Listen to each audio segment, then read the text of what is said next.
When you live in a certain place for long enough, and you're like me, you start to become very familiar with the nearby rivers and streams, and you develop your go-to spots. When I was growing up, we moved around the state of Oregon every couple of years, so I kind of developed a bunch of go-to spots over time. I've been living in the same city now for 26 years, so my close-to-home, quick day trip spots have changed over the years, as I've branched out and explored more places, which got me to thinking about hitting some of the older spots again. I had a random day to do a quick solo trip and decided to visit a river that I haven't fished in a long time. Upon arriving at the river, I found way more people than I wanted to be around at the moment, as well as a closed road leading into the area that I really wanted to fish. So I pivoted and hit a small creek nearby that I hadn't fished in a long time. Small water has a wonderful thing to it, where it tends to not attract the crowds as much, and if you're into technical fishing for small fish in tight quarters, you're in for a real treat.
I get real nostalgic when I fish the mountain creeks like this one. I've spent lots of time doing this with friends and family over the years, and it's pretty easy to zone out and stroll down memory lane when out on these solo adventures. I was connecting with a bunch of small native trout, which was fun, but eventually I decided to go hit some old spots upstream and see what I could get myself into.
I've recently come up with a fun new approach when I find someone else's fly in a tree or bush. If the pattern is appropriate for the current time of year, and it's not totally mangled, I'll clip off my fly, tie on the found fly, and see how I do. I call it the Found Fly Challenge. It's fun because it's actually a challenge. It helps clean up trash off the river, and sometimes is a way for me to fish fly patterns that aren't always in my regular rotation.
The water that feeds this creek comes from snowmelt high in the Cascade Mountains, which makes it run cold and clear.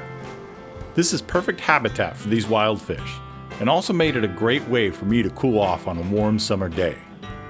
Couple that with some stands of old-growth trees and abundant native flora and fauna, and this little drainage was the perfect place to spend the day getting reacquainted with the area. It makes me think about starting to do that with more of the old go-to spots. We'll see you again next time. Thanks for coming along for the journey. Cheers.